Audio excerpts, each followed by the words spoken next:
All right, let's get right into this explainer. Welcome to your very first virtual shift as a trainee technician at the Zubair Basra Permanent Power Plant. Stepping onto that floor for the first time, yeah, the sheer volume of panels, switches, and alarms can feel completely overwhelming. But don't worry, today we're going to cut right through the noise. We're translating the official operation procedures into your scale of the equipment just hits you. You realize instantly that making a mistake out here has massive consequences. We are dealing with incredible amounts of raw energy. Because of that, we never rely on guesswork, and we definitely don't rely on our gut. We rely completely on structured procedures, physical interlocks, and critical visual indicators. So, here's our game plan for today. We'll start with a welcome to the substation, move into medium voltage switchgear basics, learn to read those crucial visual indicators, tackle the emergency generator control interface, operate the massive 132 kV switchyard, and finally wrap up with total black start protocols. Okay, part 1, welcome to the substation.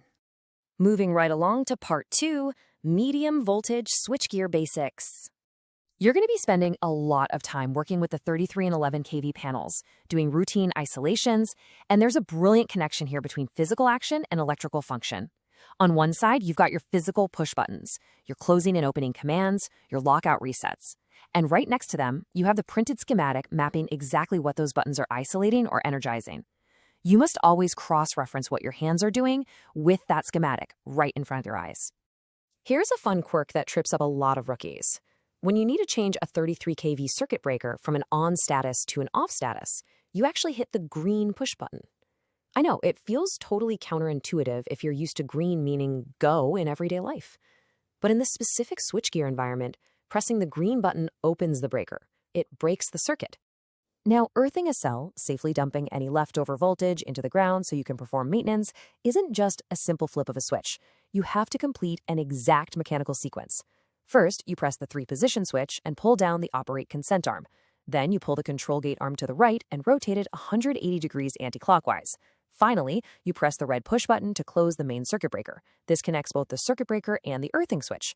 It's like a vault combination. Skip a step and the mechanical interlocks will literally stop you in your tracks. All right, part 3, reading the visual indicators. This is absolutely crucial. Honestly, reading the panel lamps is the single most important skill you'll develop today. Never, ever assume a breaker opened just because you pushed the button. You have to verify it. Memorize this indicator matrix. Green means the circuit breaker is open and ready. White, that means it's closed and live. Blue indicates the breaker is in the test position. And a yellow lamp is your golden ticket, confirming that the earthing switch is securely closed. Burn these colors into your brain. They are your primary feedback loop on the floor. Part 4. Let's talk about the emergency generator control interface. When the grid fails, the emergency diesel generator, the EDG, is your absolute lifeline. Testing it is actually pretty straightforward, relying heavily on the HMI screen instead of heavy mechanical switches. Check the screen to ensure there are 0 alarms. Select manual mode, hit start, and let it run for no more than 10 minutes on a no-load test. That means it's running but not actually feeding power to the plant. Then, hit stop, and crucially, switch the control mode back to auto.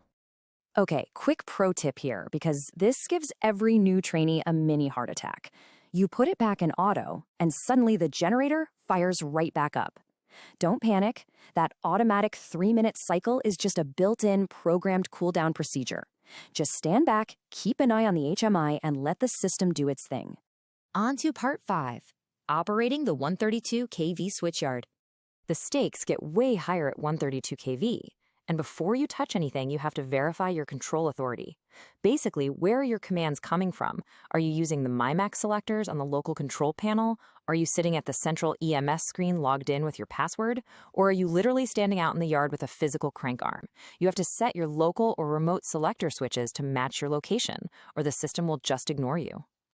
When it's time to connect the main transformer to the overhead transmission line, the sequence is completely non-negotiable.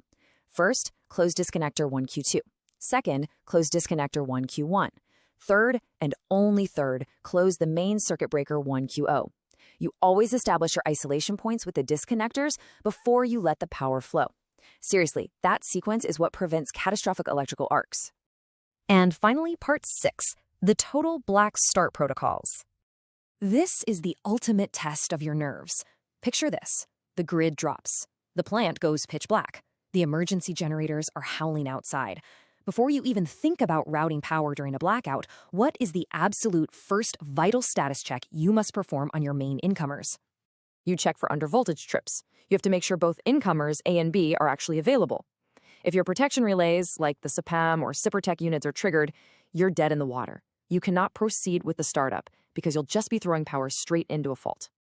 So here is your core black start reset sequence. First, verify your 33 and 11 kV bus coupler changeover selectors are definitively off. Next, reset those protection relays we just talked about. Once the board is clear, close your 33 kV main incomers A and B. Then, jump over to the EDG's HMI, press stop to open the emergency incomer, and when you do that, the bus coupler closes automatically to seamlessly restore the main bus bars. It's a beautiful thing when it works. During a black start, you'll be super hands-on with the load transfer buttons and lockout reset switches. Remember those red, white, and green indicator lamps we memorized earlier? In a dark plant, they are your absolute lifeline. They're going to tell you exactly when a changeover lock is engaged or when a circuit breaker is safe to close. The operational manual is incredibly explicit about local load transfers. It says, keep pushing until switching is complete. You don't just tap it and walk away. You hold that PLT push button, stay completely engaged, and watch those visual indicators until you get absolute confirmation of success. Which leaves us with a final thought for your first day on the floor. When the lights go out and the alarms are blaring, you won't rise to the occasion. You'll default to your level of training. So, are you going to rely on guesswork, or are you going to trust the mechanical interlocks, read those visual indicators, and safely take command of the grid? The power is literally in your hands.